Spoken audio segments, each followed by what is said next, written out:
Okay, good morning, my friends. This morning we shall dedicate a thought, an important thought, to Chanukah. Since Chanukah is about to begin, the celebration of Chanukah will be tomorrow night. So let us dedicate to it a nice thought that has to do with Chanukah. It will have to do also with the parasha of the week.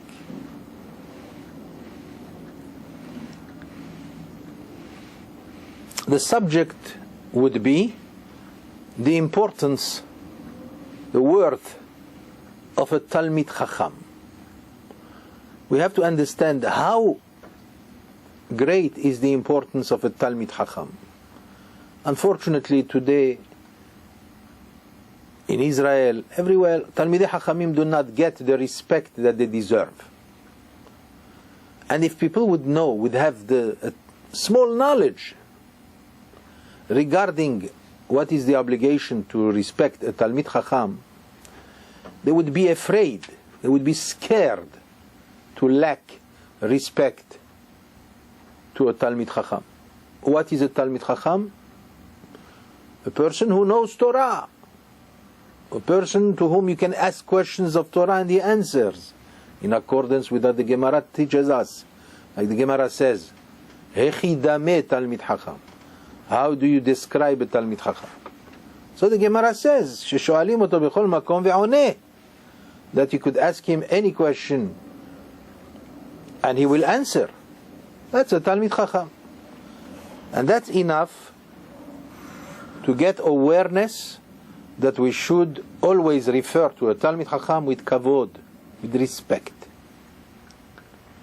Our sages said that one Talmid Chacham is the equivalent of a whole city. The whole city. One Talmid Chacham. It's exactly like the story of Sodom. When Avraham asked that Hashem should not punish Sodom if we find 10 men, 10 tzaddikim. And the Midrash says even if he found one only. From this we understand that the rescue of a whole city could be because of one Talmid Chacham. At the same time, sometimes in order to rescue a Talmid Chacham, you forget about the whole city. Now, while this situation, I don't want to prolong the discussion over that point, because that is something that people will never understand. But at least people should understand what is a tremendous obligation upon people, how to regard the Talmid Chacham and to give him respect. Because the Talmid Chacham is a light. We're coming now into Chanukah. And Chanukah, we have 8 days. 8 lights. Of course, there are in fact 36 lights, like the 36 tzaddikim, because of whom the world survives. You know that. Lamed Vav tzaddikim, the secret tzaddikim for whom we all pass. But one Talmid Chacham is one light. There are 8 lights, 8 days of Chanukah. One day is a Talmid Chacham, the Ner. Like the book of Mishlei says, Ki ner mitzvah veTorah or. The Torah is light, and the one who bears the Torah, who carries the Torah, and he promulgates the Torah to the people, that's a light of Israel. Like they called Rabbi Yochanan ben Zakkai before he passed away, he was crying. So they said to him, Rabbenu, Ner Israel, the candle of Israel, Amud Chazak, Patish Chazak, Amud Aimini. They called him the candle of Israel. Why? Because a Talmid Chacham is a candle. And if Chas v'Shalom, that candle is extinguished, then we are all in grave danger. Let me prove that point. That the worth of a Talmid Chacham is inestimable. We find in the parasha that when Yaakov was about to face Esav, his brother, his enemy. So the Torah says, Vayira Yaakov me'od vayetzer lo. I want you to pay attention to this thought and carry it with you. So the Torah says, Vayira Yaakov me'od vayetzer lo. And Yaakov Avinu was afraid. Was extremely scared. Me'od. Vayetzer lo. As he was in despair. He was in tremendous distress. So that's a double expression reflecting upon the fear of Yaakov from Esav. And all the Mefarshim ask the question, why are you afraid of Esav? Number one, we all know that Yaakov Avinu was extremely powerful. Number two, Hashem promised you, Ve'ineh anochi imach ushmarticha b'chol asher telech. Hashem's promise, that's a guarantee that He will be with him and He will protect him wherever he goes. With a promise like this, and you are still afraid from your enemy, your brother Esav? The Talmud says in Masechet Sanhedrin, we find that there is one answer. The reason why he was scared, Shema yigrom ha'chet. Yaakov Avinu was afraid of his sins. How many sins? But that's the way of a Talmid Chacham, a real Talmid Chacham, a real tzaddik. Despite the fact that he might be the purest, he has to be all the time aware of his own inefficiencies, his own weaknesses.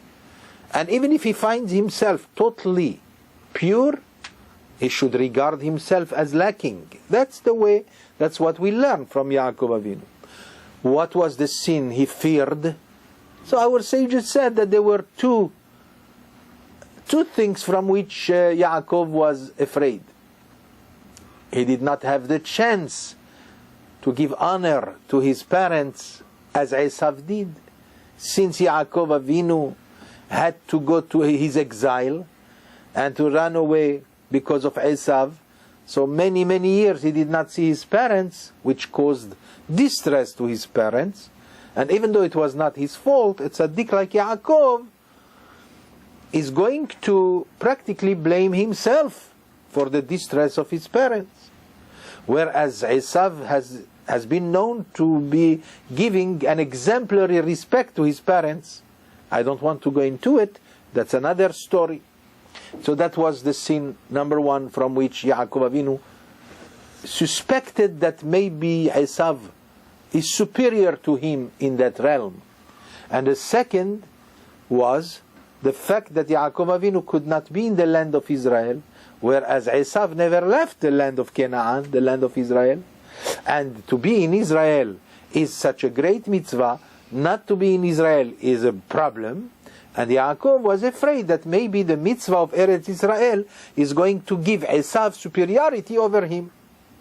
So what was he afraid about? So our sages said, as brought in Rashi, Vayira Yaakov shema yehareg, vayetzer lo shema yaharog acherim. Now watch the words. Our sages said that he was afraid that maybe he'll get killed. Okay, you will always ask me, why was he afraid to be killed?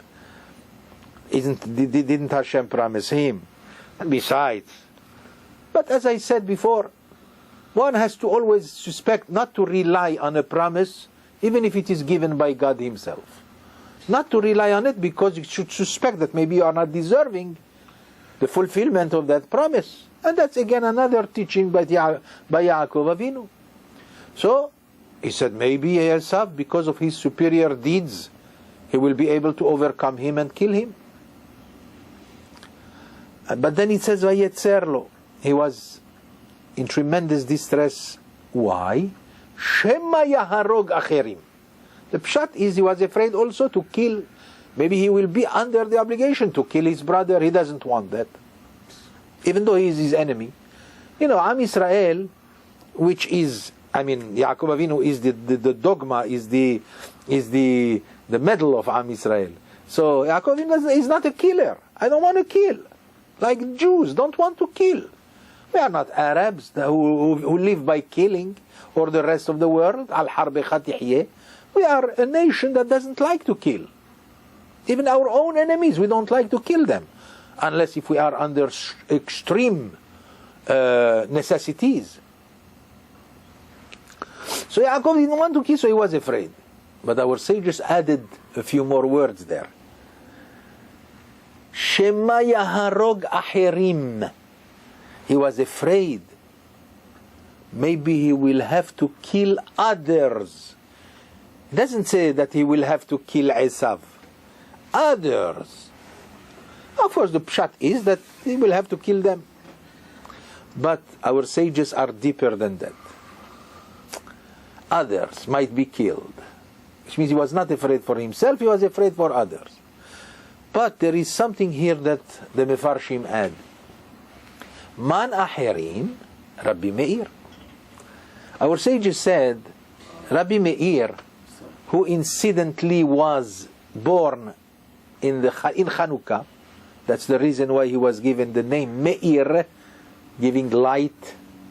You know, people don't know that, but by the way, you should know that the real Hilul of Rabbi Meir should be in Chanukah. That's what it says in Ta'amei Minhagim, that he was born in Chanukah. So the festival of lights, and since Meir means giving light, they gave him the name Meir. In Masechet Eruvin we find a different version, that his name was Nehorai, which is also Meir, giving light, because he she'ir עיניהם, ולמה נקרא שמו מאיר? מפני שהאיר את עיניהם של ישראל בהלכה. Because he enlightened the eyes of Israel in halakha. That's why he was given the name Meir. But there is another thing that the Gemara tells us. Rabbi Meir was extremely modest. He didn't want his name to figure in any one of his own halakhic decisions. So when it comes to the Mishnah, for example, many times we find in the Mishnah a law that has no name. It's not like Rabbi Akiva, Rabbi Tarfon. No, when it comes, sometimes you hear a halakha from the Mishnah without a name. So our sages says, Stam Mishnah, Rabbi Meir. You have to know that when it is just a Mishnah without a name, that's Rabbi Meir. There is another saying that our sages say, Man acherim, Rabbi Meir. Whenever it says acherim say, sometimes it's Elisha ben Avuya. But most of the time, whenever it says acherim, others say, again without a name, we should know it is Rabbi Meir. Now let's see. If we take this drasha and use it on what we said before, that Yaakov Avinu was afraid to kill, was afraid to be killed, and he was afraid to kill others. Who are the others? Rabbi Meir. Man acherim, Rabbi Meir. What's Rabbi Meir doing it with Yaakov Avinu? Yaakov Avinu was 2,000 years before Rabbi Meir. You have to know something. There is an information that many people do not know, that Rabbi Meir, the darling of Israel, the great Talmid Chacham, he was not originally a Jew. He was the son of converts, which means his origin is from the nation of Esav, the nation of Edom. So Yaakov Avinu says, and let's say I kill Esav. If I kill Esav, I'm going to kill automatically Rabbi Meir. Because if you kill Esav, we will not have Rabbi Meir, who came from the seed of Esav. So now the question is, so what? What's the big deal here? I mean, you kill Esav, you solve all the problem of the Jews. You know how much we have suffered throughout the generations from Esav? If Yaakov killed Esav, we wouldn't have to suffer that much. So why you tell me Rabbi Meir? Rabbi Meir or no Rabbi Meir? But at least we would be without all the persecutions that we have endured throughout the generations from Esav. No. That's not what Yaakov Avinu said. Even if Am Israel will suffer at the hand of Esav continuously, still, it's worth it that we should have one Rabbi Meir. One Rabbi Meir is better, in other words, is justifiable, even though we are going to suffer thousands of years. So this teaches us, by the way, the importance of one Talmid Chacham. Rabbi Meir is the example of Talmid Chachamim. One Talmid Chacham, Rabbi Meir, is worth it to have, even if you suffer for it for many generations. This by itself teaches us what we said before, the importance of one Talmid Chacham. But the story is not over yet. Well, let's go to the Gemara in Masechet Baba Metziah on page Peh. There we find Rabbi Yochanan. Rabbi Yochanan is another light of Am Yisrael. Right? He was the chief rabbi of Eretz Israel. That's not Rabbi Yochanan ben Zakkai. It's Rabbi Yochanan. That's the master of Eretz Israel. He was at least 200 or 300 years after Rabbi Yochanan ben Zakkai. That was the time, the beginning of the generation of the Emoraim, of the sages of the Gemara. Who was his contemporary? In fact, he was his Talmid and friend, Resh Lakish. Right? Moshe, you know that Resh Lakish is always the debater of Rabbi Yochanan. And yet he was his student, but he grew up to become so great, such a genius, that he was the Chavruta of Rabbi Yochanan. But something happened one day, that Resh Lakish angered Rabbi Yochanan. Well, there is a story there. You could see it in the Gemara. And Rabbi Yochanan was angered. And he had a certain distress. And Resh Lakish was immediately hit. And he died. By the way, Resh Lakish was the brother-in-law of Rabbi Yochanan. And the Gemara tells us that his sister, the sister of Rabbi Yochanan, came to him, imploring him, please pray for my husband, Resh Lakish. And Rabbi Yochanan says, I can't help it. And Resh Lakish died. When he died, you know what happened? The Gemara says that Rabbi Yochanan deshaf da'teh minneh. Rabbi Yochanan became crazy. He lost Resh Lakish. Resh Lakish was the one with whom he studied every day. Resh Lakish was a genius. He did not agree to every decision of Rabbi Yochanan. Many times, millions of times, you find that Resh Lakish is against Rabbi Yochanan. And now Rabbi Yochanan finds himself without Resh Lakish. He could not take it. He started to cry, to scream. Give me back Resh Lakish. Give me back Resh Lakish. The students, provided him with other Talmidei Chachamim. They brought him Rabbi this, Rabbi that, to study with him. And Rabbi Yochanan would not relax. He would keep on screaming and crying. And they said, what's the matter? He said, I don't need students who agree with me. I need students who will fight against me. Give me back Resh Lakish. Our sages said that he kept on crying until he lost his mind. The shaf da'teh mineh. His mind flew away from him. And that's how he died, by the way. Rabbi Yochanan passed away after he lost his mind over the death of Resh Lakish. Hevre, this is a story that does not make sense. I'll tell you why. Why did he go berserk over the death of Resh Lakish? Why? You mean to tell me Resh Lakish, Talmid Chacham? Okay, big deal. But let's go to Masechet Berachot on page He. What do we find there? The Gemara tells us in Masechet Berachot that Rabbi Yochanan lost 10 children. 10 babies of his own passed away because of the plague. And he used to take the bone, one bone of his last child, and he would go to visit the houses in which they lost someone. Houses of mourners. And he would take the bone and tell them, don't cry too much, because see, it cannot be worse than me. And he showed them the bone. Beer, the Gemara says, beer,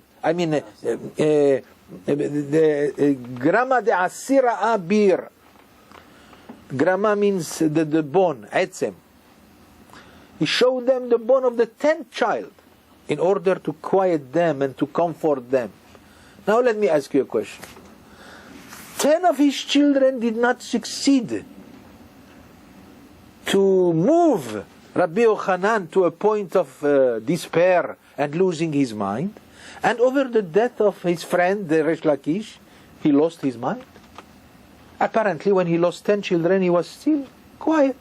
I mean, he accepted the decision of God. I'm sure he was crying. I'm sure he was very sad. But he did not lose his mind. But over the death of Resh Lakish, he would lose his mind. This teaches us only one thing: the importance of one Talmid Chacham.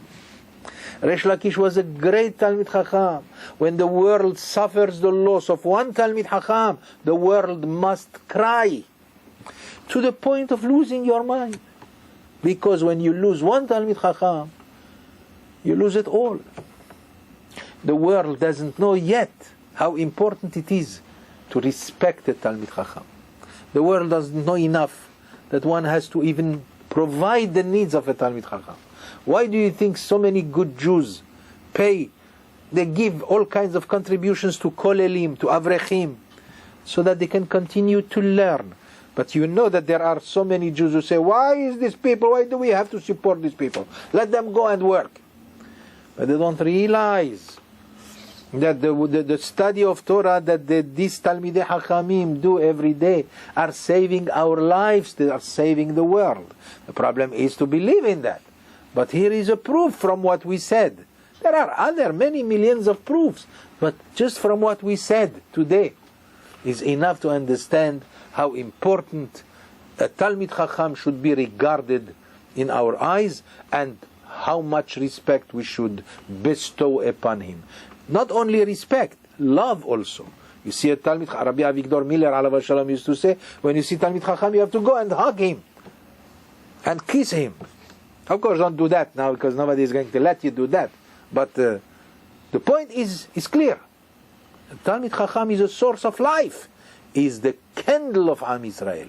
Ki ner mitzvah veTorah or. So let this message be in honor of Chanukah, the celebration of lights of Am Yisrael.